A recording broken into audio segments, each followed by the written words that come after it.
नमस्कार दोस्तों, आपका स्वागत है हमारे YouTube चैनल रिलैक्स माइंड में। श्रीमद् भागवत गीता जिसने भी पढ़ ली उसका जीवन धन्य हो जाएगा। श्रीमद् भगवत गीता के पास दुनिया की हर समस्या का समाधान है, आपके हर सवालों का जवाब है। भगवत गीता ही है जो आधुनिक युग में समस्याओं से घिरे हुए मनुष्य को एक कर्मशील जीवन जीने के लिए प्रेरित करती है।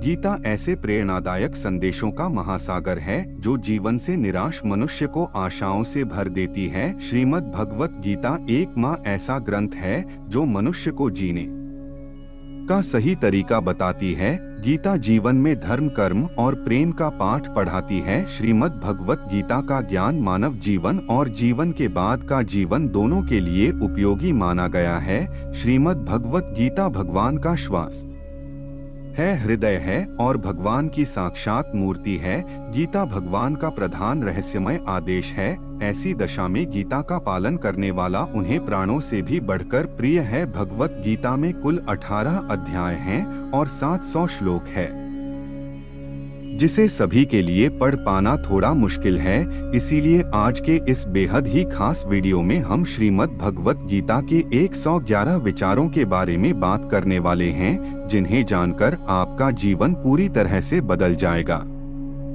जिन्हें जानकर आप श्रीमद् भगवत गीता का सही मतलब समझ पाएंगे। इसलिए इन विचारों को आप हर रोज जरूर सुने। तो चलिए जानते हैं। भगवत गीता के 11 महत्वपूर्ण विचारों को भगवान श्री कृष्ण कहते हैं, यह संसार मेरी ही माया है, यह संसार मुझसे ही उत्पन्न हुआ है, मैं ही इसका पालन पोषण करता हूँ और मैं ही इस सृष्टि का विनाश करता हूँ। मैं जल में रस हूँ, चंद्रमा और सूर्य में प्रकाश हूँ, संपूर्ण वेदों में ओंकार हूँ, आकाश में शब्द और पुरुषों में पुरुषत्व हूँ। मैं ही सूर्य रूप से तपता हूँ, वर्षा का आकर्षण करता हूँ और उसे बरसाता हूँ। हे अर्जुन, मैं ही अमृत और मृत्यु हूँ, सत असत भी मैं ही हूँ। मैं धरती की मधुर सुगंध हूँ, मैं अग्नि की ऊष्मा हूँ, सभी जीवित प्राणियों का जीवन और सन्यासियों का आत्म स्वयं भी मैं ही हूँ। मैं भूत, वर्तमान और भविष्य के सभी प्राणियों को जानता हूँ, लेकिन वास्तविकता में मुझे कोई नहीं जानता। हमेशा शक करने वाला व्यक्ति कभी शांति प्राप्त नहीं कर पाता है।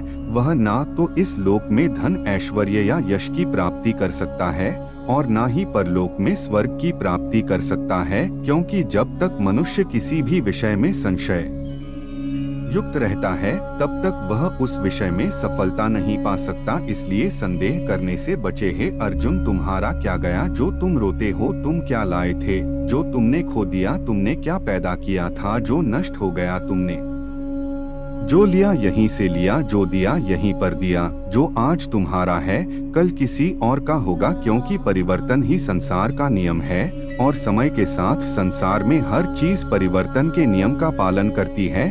भगवान श्री कृष्ण कहते हैं, कर्म योग ही वह योग है जिसके माध्यम से हम अपनी जीवात्मा से जुड़ पाते हैं। कर्म योग हमारे आत्मज्ञान को जागृत करता है। इसके बाद हम न केवल अपने वर्तमान जीवन के उद्देश्यों को बल्कि जीवन के बाद की अपनी गति का पूर्वाभास प्राप्त कर सकते हैं। इस योग में कर्म के द्वारा ईश्वर की प्राप्ति की जाती है। श्रीमद् भगवत गीता में कर्म योग को सर्वश्रेष्ठ माना गया है। गृह और कर्मठ व्यक्ति के लिए यह योग अधिक उपयुक्त है। कर्म योग सिखाता है कि कर्म के लिए कर्म करो, आसक्ति रहित होकर कर्म करो। कर्मयोगी इसीलिए कर्म करता है कि कर्म करना उसे अच्छा लगता है और इसके परे उसका कोई हेतु नहीं है। कर्मयोगी कर्म का त्याग नहीं करता, वह केवल कर्म फल का त्याग करता है और कर्म जनित दुखों से मुक्त हो जाता है। उसकी स्थिति इस संसार में एक दाता के समान है और वह कुछ पाने की कभी चिंता नहीं करता। वह जानता है कि वह दे रहा है और बदले में कुछ मांगता नहीं और इसीलिए वह दुख के चंगुल में नहीं पड़ता। कर्म फल का त्याग कर धर्म निरपेक्ष कार्य का संपादन भी पूजा के समान हो जाता है। संसार का कोई कार्य ब्रह्मा से अलग नहीं है, इसलिए कार्य की प्रकृति कोई भी हो निष्काम कर सदा ईश्वर को ही समर्पित हो जाता है। पुनर्जन्म का कारण वासनाओं या अतृप्त कामनाओं का संचय है। कर्मयोगी कर्मफल के चक्कर में ही नहीं पड़ता, आत्म वासनाओं का संचय भी नहीं होता। इस प्रकार कर्मयोगी पुनर्जन्म के बंधन से भी मुक्त हो जाता है। भगवान श्री कृष्ण कहते हैं, मनुष्य का मन वायु की तरह चंचल है। यह मन ही है जो मनुष्य को काम वासनाओं की तरफ भटकाता रहता है। अगर जीवन को सफल बनाना है तो मन पर काबू करना बहुत जरूरी है। मन को वश में करने से दिमाग की शक्ति केंद्रित होती है, जिससे कार्यों में सफलता मिलने लगती है। गीता के अनुसार जिस व्यक्ति ने अपने मन पर काबू पा लिया, वह मन में पैदा होने वाली बेकार की चिंताओं और इच्छाओं से भी दूर रहता है। साथ ही व्यक्ति अपने लक्ष्य को भी आसानी से प्राप्त कर लेता है।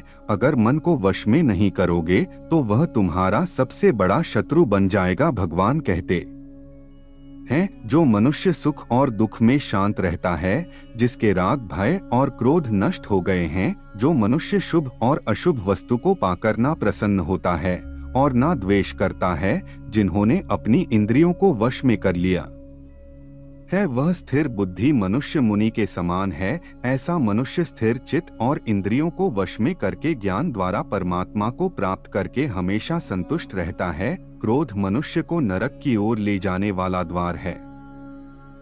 क्रोध करने से व्यक्ति का मन अशांत हो जाता है और उसकी स्मरण शक्ति भ्रमित हो जाती है। स्मृति में विभ्रम होने से उसकी बुद्धि नष्ट हो जाती है और फिर व्यक्ति का पतन हो जाता है। भगवान श्री कृष्ण कहते हैं, मनुष्य को क्रोध करने से बचना चाहिए। कितना भी गुस्सा आए, स्वयं को शांत रखने का प्रयास करें। श्री भगवान कहते हैं, जिस प्रकार समुद्र की स्थिति अचल है, भारी से भारी आंधी तूफान आने पर या अनेक नदियों के जल प्रवाह उसमें प्रविष्ट होने पर भी वह अपनी स्थिति से विचलित नहीं होता, मर्यादा का त्याग नहीं करता, उसी प्रकार परमात्मा के स्वरूप में स्थित योगी की स्थिति भी सर्वथा अचल होती है।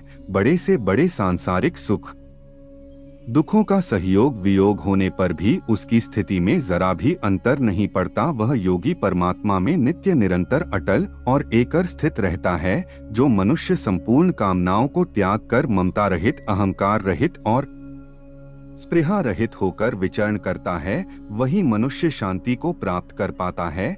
जिस प्रकार प्रकाश की ज्योति अंधेरे में चमकती है, ठीक उसी प्रकार सत्य भी चमकता है। इसलिए व्यक्ति को सदैव सत्य के मार्ग पर चलना चाहिए। सत्य कभी दावा नहीं करता है कि मैं सत्य हूँ, लेकिन झूठ हमेशा दावा करता है कि सिर्फ मैं ही सत्य हूँ। इस संपूर्ण संसार में कोई भी व्यक्ति महान नहीं जन्मा होता है, बल्कि उसके कर्म उसे महान बनाते हैं।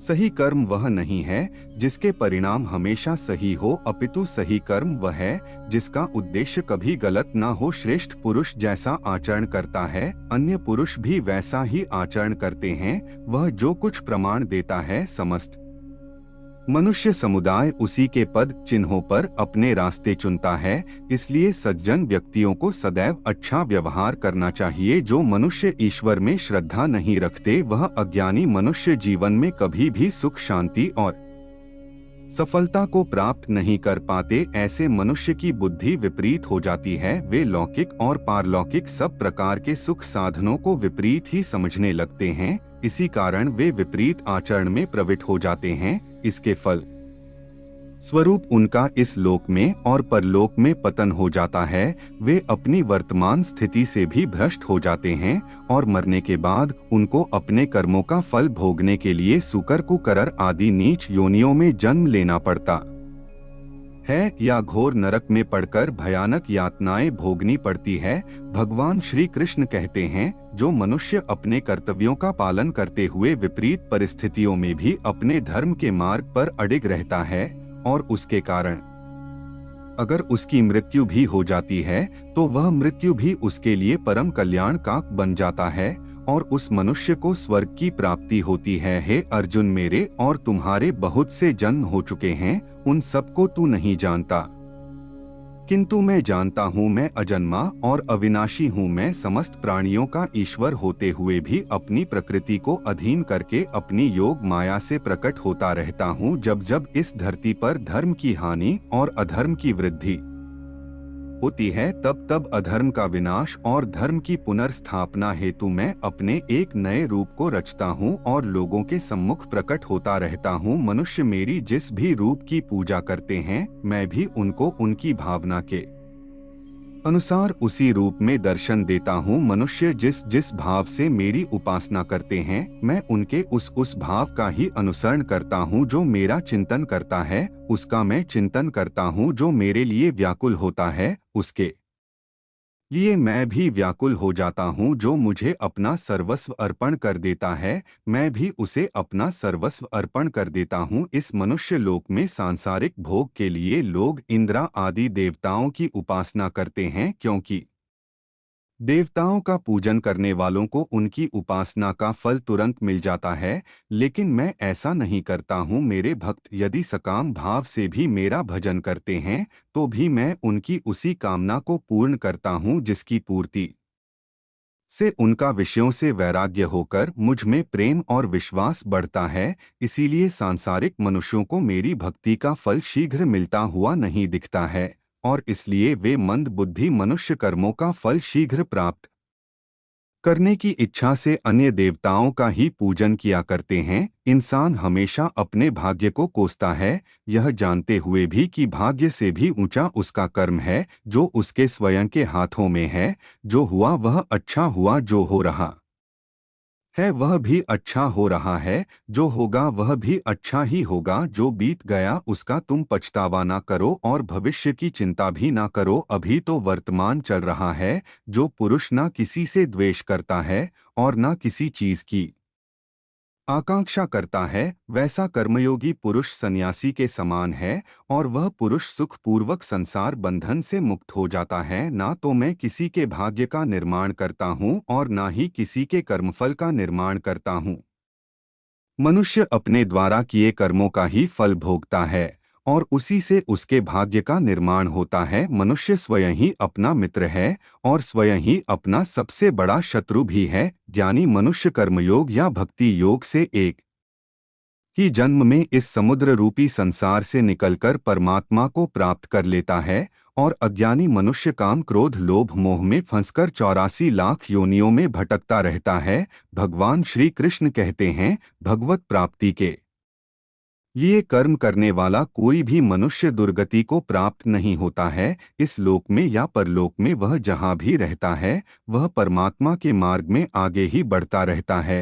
हे अर्जुन, जिनकी बुद्धि माया ने हर ली है, जो जानबूझकर पाप कर्मों में ही लिप्त है, जो मुझे जानने की चेष्टा भी नहीं करते, ऐसे मनुष्य को जीवन में और जीवन के बाद के जीवन में भी कष्टों से मुक्ति नहीं मिल पाता है। जो मनुष्य अंतकाल में भी मुझको स्मरण करता हुआ शरीर त्याग है, वह मेरे परम धाम को प्राप्त होता है, इसमें कोई संशय नहीं है। देवताओं को पूजने वाले देवताओं को प्राप्त होते हैं, पितरों को पूजने वाले पितरों को प्राप्त होते हैं, भूतों को पूजने वाले भूतों को प्राप्त होते हैं, और मेरा पूजन करने वाले भक्त मुझको ही प्राप्त होते हैं। इसलिए मेरे भक्तों का पुनर्जन्म नहीं होता। जो कोई भक्त मेरे लिए प्रेम से पत्र पुष्प फल जल आदि अर्पण करता है, उस शुद्ध बुद्धि निष्काम प्रेमी भक्त का प्रेम पूर्वक अर्पण किया हुआ वह पत्र पुष्प मैं सद्गुण से प्रकट होकर प्रेम पूर्वक खाता हूँ। भगवान श्री कृष्ण कहे हैं, हे अर्जुन, तू जो कर्म करता है, जो खाता है, जो हवन करता है, जो दान देता है और जो तप करता है, वह सब मुझे अर्पण कर, मैं तुम्हें मुक्ति प्रदान करूंगा। मेरे लिए ना तो कोई प्रिय है और ना ही अप्रिय, परंतु जो भक्त मुझको प्रेम से भजते हैं वह मुझ में है और मैं उनमें हूँ। यदि कोई दुराचारी भी अनन्य भाव से मेरा भक्त बनकर मुझको भजता है, तो वह पुरुष भी साधु के समान है, क्योंकि उसने भली भांति निश्चय कर लिया है कि परमेश्वर के भजन के समान अन्य कुछ भी नहीं है। स्त्री वैश्य शूद्र भूत 50 चांदल कोई भी हो, वह मेरी शरण में आकर परम गति को प्राप्त होते हैं। हमारे तामसिक गुण हमारे अंदर हीन भावना पैदा करके हमें खुद को उदास और नुकसान पहुंचाते हैं, और हमारे राजसिक गुण हमें ईर्ष्यालु और लोभी बनाते हैं। भगवान श्री कृष्ण कहते हैं, हर मनुष्य को तामसिक और राजसिक गुणों को खत्म करके अपने सात्विक गुणों से परिचित होना पड़ेगा। सात्विक गुण वह है, जो आत्मा को अपने आसपास की हर चीज से जोड़े रखता है और उन्हें प्यार करना सिखाता है। किसी का अच्छा ना कर सको तो बुरा भी मत करना, क्योंकि दुनिया कमजोर है, लेकिन दुनिया बनाने वाला नहीं। जिंदगी में हम कितने सही हैं और कितने गलत है, यह केवल दो लोग जानते हैं, एक परमात्मा और दूसरी हमारी अंतरात्मा। अपने आप को भगवान के प्रति समर्पित कर दो, यही सबसे बड़ा सहारा है। जो कोई भी इस सहारे को पहचान गया है, वह डर, चिंता और दुखों से आजाद रहता है। मनुष्य को सबसे पहले खुद का आकलन करना चाहिए, अर्थात खुद के बारे में जान लेना चाहिए। खुद की काबिलियत और क्षमता को जानना ही मनुष्य को आत्मज्ञान की प्राप्ति करा सकता है। जब तक मनुष्य खुद के बारे में जान नहीं लेगा, तब तक उस मनुष्य का उद्धार नहीं हो सकता। श्रीमद् भगवत गीता में भगवान श्री कृष्ण कहते हैं कि हर एक मनुष्य को अपने आप पर पूरा पूरा भरोसा करना चाहिए, क्योंकि जो लोग खुद पर विश्वास करते हैं वह अवश्य ही सफलता प्राप्त करते हैं। ऐसा भी बताया जाता है कि जो व्यक्ति जैसा विश्वास करता है, आखिरकार वैसा ही बन जाता है। सुख और दुख सर्दी और गर्मी के समान है, आज अगर दुख है तो कल सुख भी अवश्य होगा। इसलिए इन दोनों ही परिस्थितियों में मनुष्य को स्वयं से काम लेना चाहिए। जो मनुष्य अपने सभी काम में मन लगाकर अपना कार्य करते हैं और वह छोटे से छोटे कार्यों में भी खुशी ढूंढ ही लेते हैं, वह लोग निश्चित ही अंत में सफलता प्राप्त करते हैं। वहीं दूसरी तरफ ऐसे मनुष्य भी होते हैं जो अपने काम को बस एक बोझ समझकर बस पूरा कर देना चाहते हैं और अपने किसी भी काम को सही ढंग से नहीं करते हैं। तो ऐसे मनुष्य हमेशा ही अपने जीवन में पीछे रह जाते हैं। जो लोग स्वार्थी प्रवृत्ति के हैं, जो सिर्फ अपना मतलब साधने में लगे रहते हैं, जिन्हें दूसरों की भलाई से कोई मतलब नहीं है, ऐसे लोगों का कभी भला नहीं होता। श्री कृष्ण ने गीता सार में उन लोगों के लिए इस उपदेश के माध्यम से बहुत बड़ी सीख दी है। भगवान कहते हैं, स्वार्थ शीशे में फैली धूल की तरह है, जिसकी वजह से व्यक्ति अपना प्रतिबिंब ही नहीं देख पाता। इंसान का स्वार्थ उसे अन्य लोगों से दूर ले जाकर नकारात्मक हालातों की तरफ धकेल होता है, जिसके चलते व्यक्ति अकेला रह जाता है। अगर आप चाहते हैं कि आप भी अपना जीवन खुशीपूर्वक व्यतीत करें, तो इसके लिए यह जरूरी है कि आप अपने स्वार्थ को कभी अपने पास नहीं आने दें, क्योंकि स्वार्थी मनुष्य दोस्ती भी सिर्फ अपना स्वार्थ निकालने के लिए करते हैं। ईश्वर हमेशा मनुष्यों का साथ देता है। जो व्यक्ति इस प्रभावशाली सत्य को मान लेता है तो उसका जीवन पूरी तरह बदल जाता है। सृष्टि निर्माता ईश्वर ही है, जो संपूर्ण जगत को चला रहा है। वहीं इंसान तो बस ईश्वर की हाथ की एक कठपुतली है। इसलिए इंसान को कभी अपने भविष्य या फिर अतीत की चिंता नहीं करनी चाहिए, क्योंकि हर विकट परिस्थिति में ईश्वर इंसान का साथ देता है और उसे मुश्किल से बाहर निकालता है। इसलिए हम सभी को ईश्वर पर भरोसा रखना चाहिए। श्रीमद् भगवत गीता में श्री कृष्ण ने यह उपदेश दिया है कि अपने काम को पहले प्राथमिकता दें और पहले अपने काम को पूरा करने की कोशिश करें, तभी दूसरे का काम करें। क्योंकि जो लोग पहले अपने काम को नहीं करते और दूसरे का काम करते रहते हैं, वे लोग अक्सर परेशान रहते हैं। मनुष्य अपने हृदय से जो दान कर सकता है, वह अपने हाथों से नहीं कर सकता, और मौन रहकर जो कुछ वह कह सकता है, वह शब्दों से नहीं कह सकता। जो चीजें हमारे दायरे से बाहर हो, उसमें समय गंवाना मूर्खता ही होगी। किसी भी व्यक्ति को ना तो समय से पहले और ना ही भाग्य से कुछ मिलता है,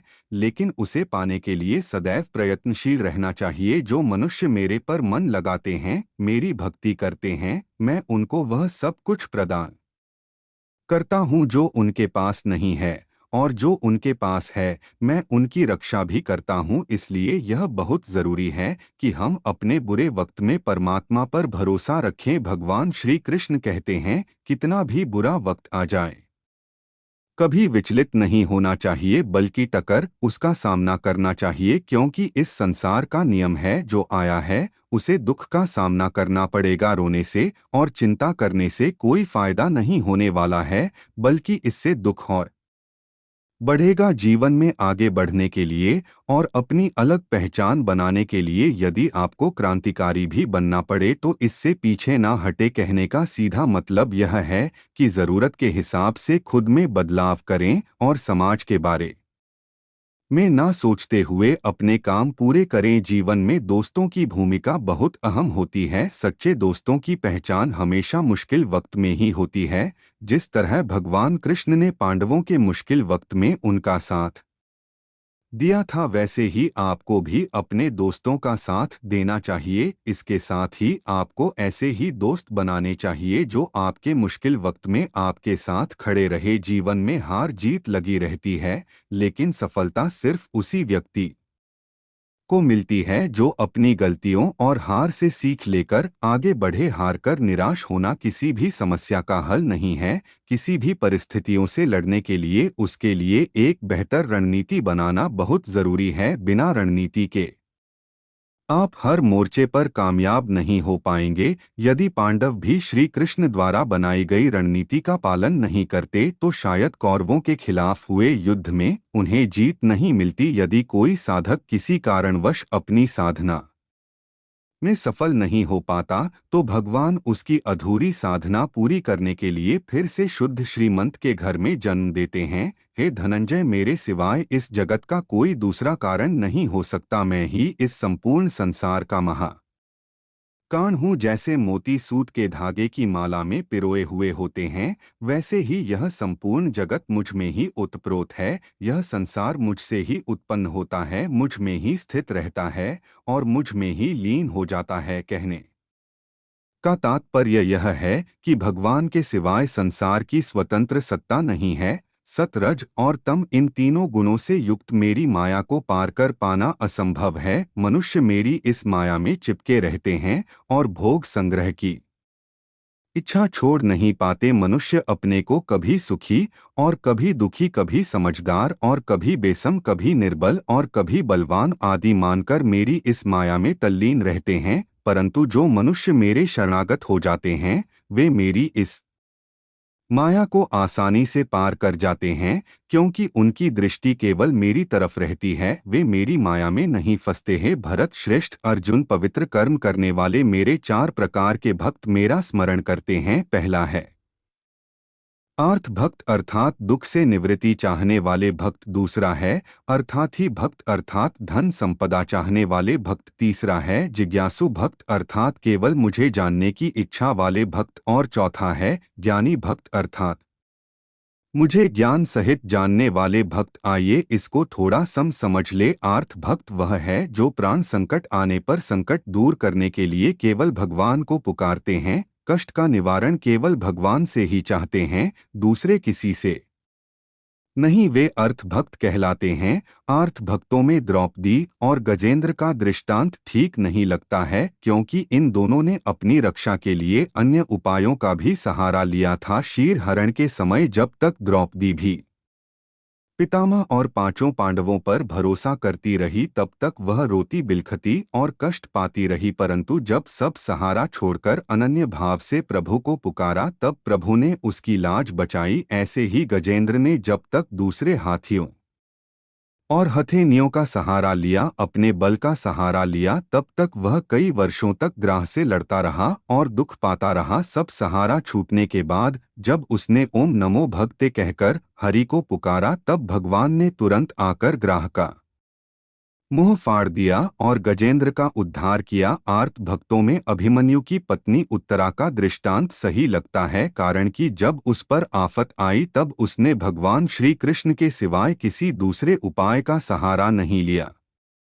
उसने सीधे भगवान से निवेदन किया। उसने श्री भगवान से कहा कि हे जगतपति, यह दहता हुआ अथामा का बाण मेरे गर्भ को नष्ट करने के लिए दौड़ा आ रहा है, मेरी रक्षा करें। तुरंत उत्तरा के गर्भ में प्रविष्ट होकर भगवान ने गर्भ की रक्षा की और परीक्षित को बचाया। अर्थात ही भक्त वह है जिनको अपनी सुख सुविधा के लिए धन संपत्ति प्राप्त करने की इच्छा हो जाती है, परंतु उसको वे केवल भगवान से ही चाहते हैं, दूसरों से नहीं। ऐसे भक्त अर्थात ही भक्त कहलाते हैं। जिज्ञास भक्त वो है जिसमें भगवान को जानने और भगवत भक्ति की जोरदार इच्छा हो जाती है। जिज्ञासु भक्तों में उद्धव जी का नाम लिया जाता है। भगवान ने उद्धव जी को दिव्य ज्ञान का उपदेश दिया था, जो उद्धव गीता के नाम से भी प्रसिद्ध है। श्रीमद् भगवत गीता में उच्च कोटि के भगवत प्रेमी को ज्ञानी भक्त माना गया है। उनके मन में किसी भी प्रकार की कोई इच्छा नहीं होती, वे केवल भगवान के प्रेम में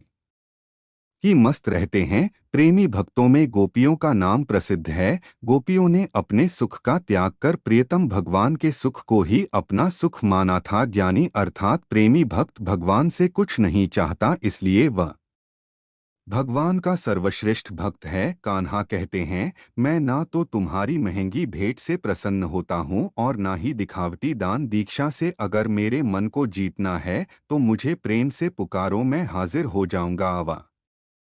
वास्तविक चीजों को लेकर मन में कभी डर पैदा मत होने दो, वह वास्तविक नहीं है। वह ना तो कभी था और ना कभी होगा। इसके विपरीत जो वास्तविक है वह हमेशा से था और उसे ना तो बदला जा सकता है ना कभी नष्ट किया जा सकता है। जो मनुष्य किसी अच्छे काम में लगा हुआ होता है, आने वाले समय में उसका अंत कभी बुरा नहीं होता है। मनुष्य को निडर, शुद्ध और आध्यात्मिक बनना चाहिए। जीवन का आनंद लो, उदार दिल से बातें करो, किसी पर क्रोध मत करो, किसी का अहित मत सोचो, सभी के साथ सद्भाव के साथ पेश आओ। कर्म का नियम कहता है कि प्रत्येक घटना का एक कारण और प्रभाव होता है। समान रूप से किए गए कार्य के परिणाम अलग अलग हो सकते हैं। यह केवल इस बात पर निर्भर करता है कि वह कर्म करता किस प्रकार है। जिस प्रकार आग एक लकड़ी को जलाकर राख कर देती है, उसी प्रकार आत्मा ज्ञान आपके अंदर चलने वाले सभी द्वैत कार्यों को भस्म कर आपको आंतरिक शांति प्रदान करता है।